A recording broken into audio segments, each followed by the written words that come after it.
Assalamualaikum warahmatullahi wabarakatuh. Teman-teman, hari ini saya akan berbagi tentang cara membuat RPP atau rencana pelaksanaan pembelajaran secara daring. Di sini ada dua RPP, yaitu matematika dengan IPA, dan kita akan kita akan lihat satu persatu RPP-nya. Di sini kita lihat perancangan RPP. Dari awal itu ada tulisan judul, yaitu rencana pelaksanaan pembelajaran atau RPP. Di sini ada ya. Kemudian di sini kita lihat di IPA juga ada. Kemudian setelah rencana pelaksanaan pembelajaran ada satuan pendidikan. Di sini sekolah SMP negeri gitu ya. Kemudian di sini juga sama, sekolah SMP negeri ini gitu ya. Kemudian setelah satuan pendidikan lalu mata pelajaran, ya sudah. Kalau di sini kita lihat mata pelajaran juga sudah, lalu ada kelas semester, ini ada, yang ini juga kelas semester ada ya. Kemudian materi pokok di sini ada, di sini materi pokoknya ada ya. Kemudian alokasi waktu. Nah, di sini alokasinya waktunya ada. Di sini ya, di sini kurang ya. Nah, di sini belum ada alokasi waktu nih, ada kekurangan nih. Nah, maka dari itu di sini kita setelah materi pokok kita masuk ke alokasi waktu ya.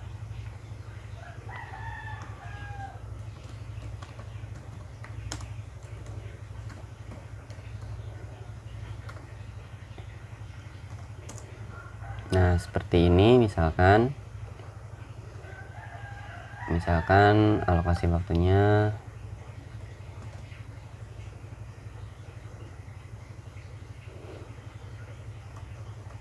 misalkan seperti ini, 120 menit misalkan gitu ya. Atau karena daring biasanya 2 jamnya tinggal 40 kali 2 gitu, misalkan 80 menit ya. Kemudian setelah alokasi waktu pertemuan ke, nah ini pertemuan ke gitu ya, pertemuan ke 1. Nah, sedangkan yang di sini sudah ada belum pertemuan ke? Nah, di sini sudah ada ya pertemuan ke 1. Berarti sudah betul. Kemudian setelah pertemuan ke tujuan pembelajaran. Tujuan pembelajaran sudah ada ya di sini ya. Ada 5 bahkan ini. Boleh ditulis semua. Tapi kalau dalam simulasi teman-teman sebutkannya secara cepat saja ya. Misalkan menganalisis struktur dan fungsi rangka. Kemudian fungsi sendi, fungsi otot, kan sudah sama nih kata-katanya, jadi nggak usah diulang lagi. Menganalisis upaya menjaga kesehatan sistem gerak dan menyajikan hasil pengamatan, identifikasi tentang sistem gerak manusia dan gangguan serta upaya mengatasinya. Teman-teman secara cepat saja bacanya saat simulasi mengajar. Kemudian selanjutnya kegiatan pembelajaran. Nah, kegiatan pembelajaran itu misalkan pertemuan pertama gitu ya, ini seperti ini misalkan ya, pendahuluan kan, diawali dengan pendahuluan teman-teman ya. Pendahuluan ini berisi orientasi, apersepsi dan motivasi teman-teman. Jadi ada orientasi, apersepsi dan motivasi ya. Apersepsi itu materi yang sebelumnya, kemudian motivasi tentunya motivasi untuk apa kita belajar kalau di sini tuh belajar materi pokoknya itu untuk apa gitu kan ya. Nah, di sini contohnya ya teman-teman, pendahuluan melakukan pembukaan dengan salam pembuka dan berdoa untuk mulai pembelajaran. Kemudian meriksa kehadiran peserta didik sebagai sikap disiplin. Nah, dalam pendahuluan ini kan tadi ada orientasi, ya, persepsi, motivasi. Teman-teman lebih khususkan lagi ada menerapkan PPK gitu ya. Salam PPK gitu ya, misalkan ya, cerdas, berkarakter, luar biasa, hebat gitu kan ya. Nah, kemudian setelah itu mengkondisikan peserta didik, teman-teman kondisikan peserta didik sampai betul-betul siap dalam melakukan simulasi pembelajaran. Jadi usahakan siswa itu siap dulu baru ngajar. Kalau siswanya belum siap, ya berarti teman-teman jangan mulai gitu ya. Siswanya usahakan siap dulu, mengkondisikan siswa dulu, mengkondisikan peserta didik agar siap mengikuti pembelajaran. Kemudian pendahuluannya juga ada mengaitkan materi dengan pengetahuan dan pengalaman belajar. Jadi mengaitkan materi dengan pengalaman belajar itu juga perlu teman-teman ya. Lalu motivasi dan membangun konteks materi dengan kehidupan sehari-hari, dan ada konteks yang ada dalam kehidupan mereka gitu, di kehidupan siswa atau kehidupan gurunya dalam kegiatan sehari-hari gitu. Misalnya kalau pembelajaran matematika misalnya ya, tentang jarak, kecepatan dan waktu, misalkan saya sebagai guru matematika saya kaitkan dengan perjalanan saya dari rumah ke sekolah, misalkan kecepatan rata-rata 60 km per jam. Ternyata waktu yang ditempuh itu menghabiskan waktu 30 menit, berarti jaraknya berapa? Nah itu juga bisa seperti itu contoh mengaitkan dengan kehidupan sehari-hari. Nah teman-teman sesuaikan dengan materi topiknya ya. Kemudian menyampaikan tujuan, kegiatan, dan materi pembelajaran. Jadi teman-teman harus ada tujuan, kemudian kegiatan dan materi pembelajarannya disampaikan di pendahuluan. Jangan sampai di pendahuluan itu tidak menyampaikan tujuan. Kegiatan juga perlu disampaikan teman-teman yang akan dilaksanakan tuh apa saja. Jadi anak-anak tuh paham di awal. Jangan sampai kegiatan dilaksanakan setelah ini kegiatan apa ya Bu? Anak-anak tidak tahu, tapi di awal tuh sudah dijelaskan dulu. Nih kegiatannya nanti kita akan belajar ini dan ini. Nanti urutannya seperti ini anak-anak. Kita buat kelompok, kemudian anak-anak setiap kelompok melaksanakan ini, kemudian presentasi dan sebagainya itu dijelaskan. Nah juga materi pembelajarannya dijelaskan dulu teman-teman ya. Kemudian pengalaman belajar. Jadi pada kegiatan pembelajaran itu ada pendahuluan, kemudian yang kedua adalah pengalaman belajar 5M ya teman-teman ya. Nah apa saja, yaitu kecakapan abad 21 teman-teman, yaitu 4C ya teman-teman ya. 4C itu adalah ada critical thinking atau berpikir kritis gitu ya. Kemudian collaboration atau kerjasama, communication atau berkomunikasi, kreativitas atau kreativitas. Ini juga sudah saya sebut di video sebelumnya teman-teman ya, mempersiapkan untuk simulasi mengajar. Peserta didik misalkan literasi ya, peserta didik diberi motivasi dan panduan untuk melihat, mengamati, membaca, menuliskan kembali, misalkan itu juga boleh. Ada literasinya, jadi ada membacanya teman-teman. Mereka diberi tayangan dan bahan bacaan terkait materi pengantar tentang misalkan sistem gerak pada manusia gitu teman-teman ya. Jadi pada pengalaman belajar 5M itu ada kegiatan kecakapan abad 21 yaitu 4C. Ini ya teman-teman, critical thinking, collaboration, communication, dan creativity. Kemudian penerapan PPK teman-teman. Nah PPK itu ya yang tadi saya sebutkan itu ya, cerdas, berkarakter, luar biasa, hebat gitu ya.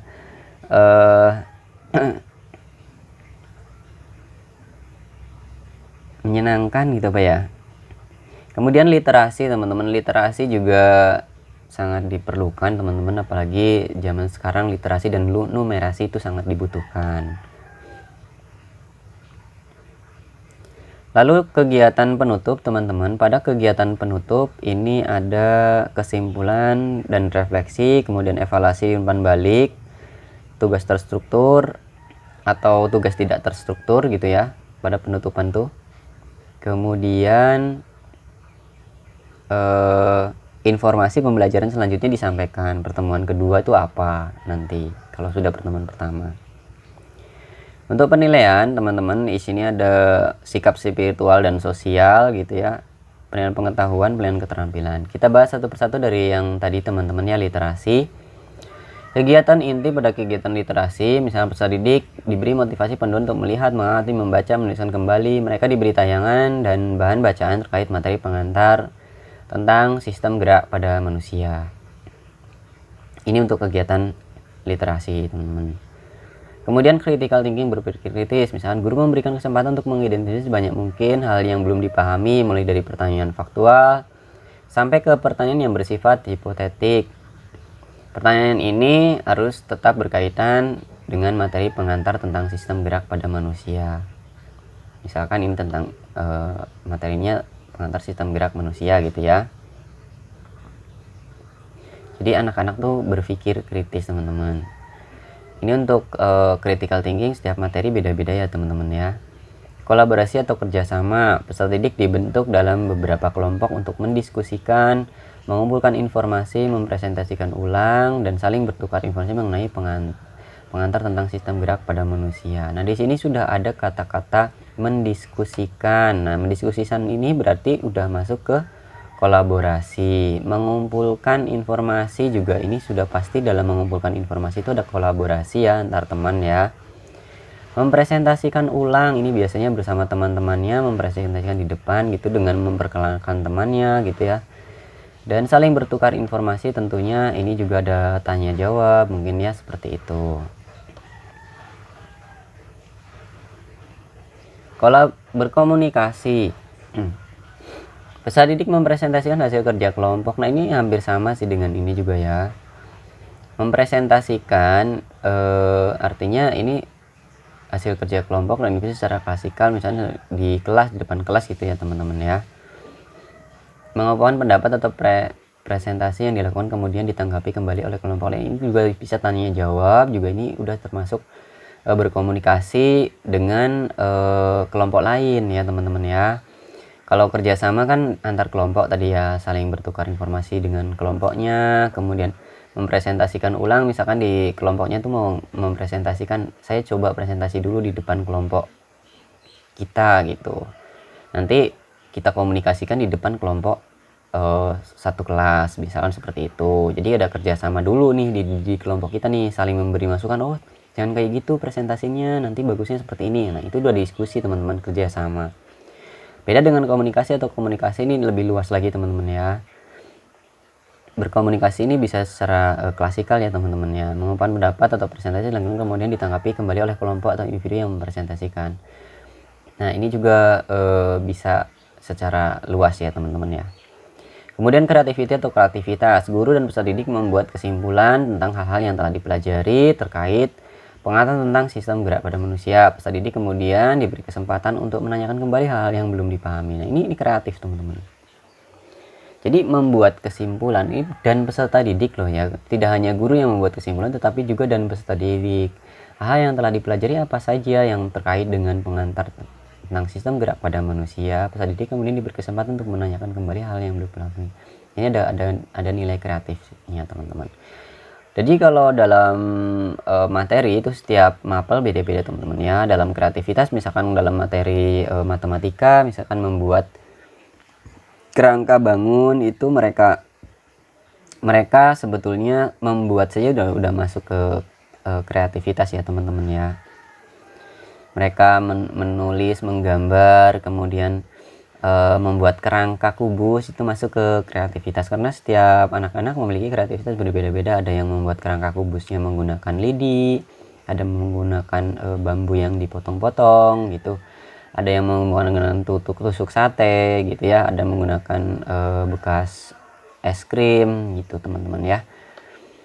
Nah, kemudian penutupnya teman-teman. Pada penutup ini tadi saya sudah jelaskan bahwa pada penutup itu ada kesimpulan dan refleksi teman-teman ya. Kemudian ada evaluasi, umpan balik, tugas terstruktur ataupun yang tidak terstruktur. Kemudian pada penutup juga ada informasi pembelajaran selanjutnya yang harus disampaikan. Nah, pada penutup ini contohnya peserta didik membuat rangkuman simulasi pembelajaran tentang poin-poin penting yang muncul dalam kegiatan pembelajaran. Ini kan berarti udah kesimpulan yang masuk ya. Refleksi juga perlu teman-teman. Misalnya contohnya refleksi perasaan siswa terhadap pembelajaran. Contohnya pertanyaan kayak gini teman-teman. Anak-anak, hari ini Pak Yoki ingin mencoba menunjuk salah satu siswa untuk menyatakan refleksi perasaan terhadap pembelajaran. Misalkan coba Hada sampaikan refleksi perasaan terhadap pembelajaran hari ini. Bagaimana perasaan kamu terhadap pembelajaran yang didapatkan? Misalkan Hada menyampaikan pembelajaran hari ini sangat menyenangkan Pak. saya memahami materi tentang misalkan bangun ruang sisi datar. Saya lebih mengerti materi tentang cara menentukan luas bangun datar kubus, misalkan seperti itu. Jadi ada refleksi dari anak-anak langsung. Refleksi tersebut bisa saja kita simulasikan. Jadi guru itu bisa menjadi siswa aktor ya. Jadi di sini menjadi artis, teman-teman. Awalnya misalkan guru coba ada, nah sebagai guru kita mencoba menjadi seorang hada. Bisa juga teman-teman gimana caranya teman-teman bisa berakting sebagai siswa. Begitu ya teman-teman ya. Kemudian dari kesimpulan itu bersama-sama dengan siswa ya. Evaluasi. Nah, ini juga perlu adanya evaluasi teman-teman ya, agar pembelajaran kedepannya itu lebih baik lagi. Ada umpan balik teman-teman, ketika ada refleksi dari siswa, kemudian kita memberikan umpan balik. Gimana tuh umpan balik dari guru itu bisa berupa reward, kemudian bisa berupa pertanyaan, bisa berupa tanggapan. Kemudian menyampaikan tugas teman-teman. Setelah pembelajaran juga harus ada penyampaian tugas juga ya. Misalkan anak-anak nanti untuk tugasnya anak-anak silakan kerjakan 1 atau 2 soal ya, 2 soal yang ada di buku panduan siswa halaman 5 misalkan. Tugas tersebut dikumpulkan, yang jelas teman-teman ya dalam mengumpulkannya agar anak-anak lebih disiplin. Kemudian itu tugas terstruktur dan tidak terstruktur ya teman-teman ya, tinggal salah satu saja, karena kata-katanya dan atau gitu ya, boleh salah satu. Boleh juga dua-duanya, tugasnya boleh diberi 2 atau salah satu. Informasi pembelajaran selanjutnya, anak-anak setelah pembelajaran matematika misalkan, atau setelah pembelajaran IPA tentang sistem gerak pada manusia, maka pembelajaran selanjutnya kita akan bertemu dengan materi ini. Kalau matematika misalkan setelah luas bangun datar, kita akan masuk ke volume bangun datar, misalkan seperti itu teman-teman ya. Nah, selanjutnya kita masuk ke materi penilaian. Masuk ke materi ya, masuk ke penilaian teman-teman. Pada penilaian itu ada penilaian sikap spiritual dan sosial. Nah, di sini teman-teman di sini juga boleh sikap spiritual sosial, kemudian ada penilaian pengetahuan dan keterampilan. Nah, di sini ada pengetahuan keterampilan, di sini sudah ada di C ya penilaian. Kemudian di sini juga ada sikap, observasi selama kegiatan berlangsung. Pengetahuan keterampilan juga ada nih di sini ya. Yang penting ada penilaian pengetahuan, keterampilan, spiritual dan sosial. Nah, itu teman-teman. Nah, di sini saya sudah buatkan buat teman-teman semua contoh format penilaiannya. Ini kurang lebih seperti ini teman-teman ya. Nah, ini tergantung dari KKM yang ditentukan teman-teman ya. Nah, seperti ini misalkan KKM-nya 75, berarti 75 sudah baik ya teman-teman ya.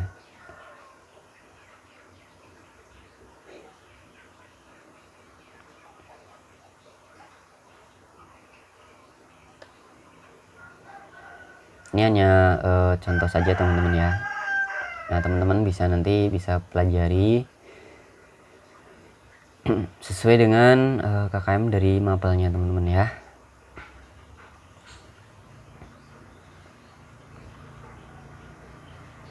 Karena ini juga berdasarkan kemampuan dari masing-masing sekolah.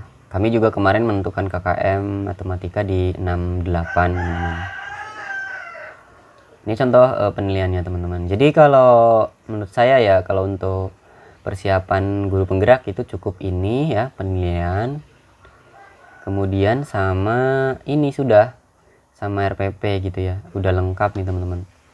Ada tujuan, ada kegiatan inti dan asesmen penilaian, sudah cukup 3 itu. Jadi 1 lembar, 2 lembar ya. Kadang RPP 1 lembar tuh maksudnya bukan 1 lembar pas ya, maksudnya sederhana itu bisa 2 lembar atau 3 lembar gitu. Ya lebih sederhana, beda dengan yang dulu kan lebih panjang. Ini saya kira sudah cukup mewakili RPP-nya teman-teman. Kemudian teman-teman juga, saya juga sudah membuat KKM karena kemarin kami menentukan KKM itu 68, jadi kita buat KKM. Ini silabus terbaru teman-teman ya untuk kurikulum yang sekarang ya. Di sini, nah ini ada teman-teman ya contohnya. Saya contohkan di sini, dan ini KKM kelas 9. Kebetulan saya ngajar kelas 9 teman-teman. Nah ini saya kosongkan, sengaja saya kosongkan teman-teman ya. Di sini ada pengetahuan, ada keterampilan teman-teman. Jadi KKM itu berbeda ya antara KKM pengetahuan dan keterampilan. Nah di sini contohnya ya, misalkan menjelaskan KD-nya menjelaskan melakukan operasi bilangan berpangkat bilangan rasional, bentuk akar dan sifat-sifatnya, mengidentifikasi perkalian perangkatan pada bilangan berpangkat. Nah di sini ada intake, daya dukung, dan kompleksitas. Nah teman-teman bisa bisa menilai ini intake-nya kira-kira berapa, kemudian daya dukungnya kira-kira berapa, kompleksitasnya tingkat daya kesulitannya berapa.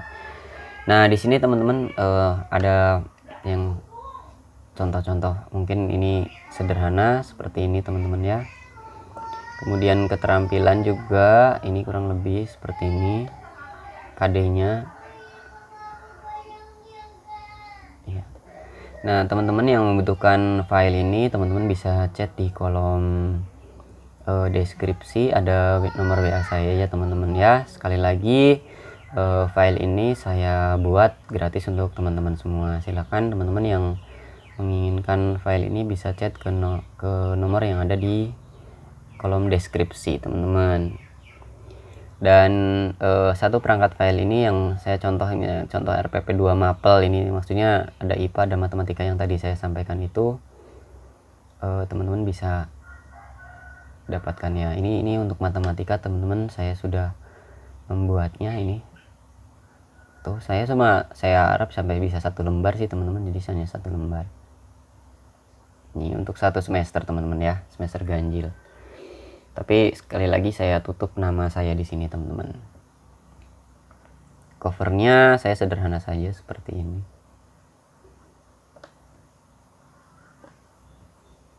Nanti saya buat dalam bentuk mungkin kalau dikirim lewat WA bisa ini 1 paket. Ini kecil, 46, 43 ya. Ini 93. Ya kecil ini teman-teman, ini bisa saya share lewat WA nanti kalau sudah ada pesan masuk ya teman-teman ya. Terima kasih teman-teman, semoga apa yang saya sampaikan ini bermanfaat untuk teman-teman semua dan bisa membantu teman-teman yang kebingungan bagaimana cara membuat RPP sederhana. Namun kami juga ambil dari guru berbagi ya teman-teman, kita sambil belajar sambil berbagi. Semoga di akun guru berbagi semakin banyak guru-guru yang berpotensi dalam membuat RPP agar lebih memudahkan para guru di seluruh Indonesia agar saling berbagi sehingga pekerjaannya itu semakin ringan dalam mengajar. Dan semoga juga banyak guru-guru yang selalu mengembangkan kreativitas dan inovasinya dalam pembelajaran. Terima kasih teman-teman, kurang lebihnya mohon maaf apabila terlalu panjang dan lebar, dan apabila ada kata-kata dari saya yang kurang berkenan saya juga mohon maaf. Wassalamualaikum warahmatullahi wabarakatuh.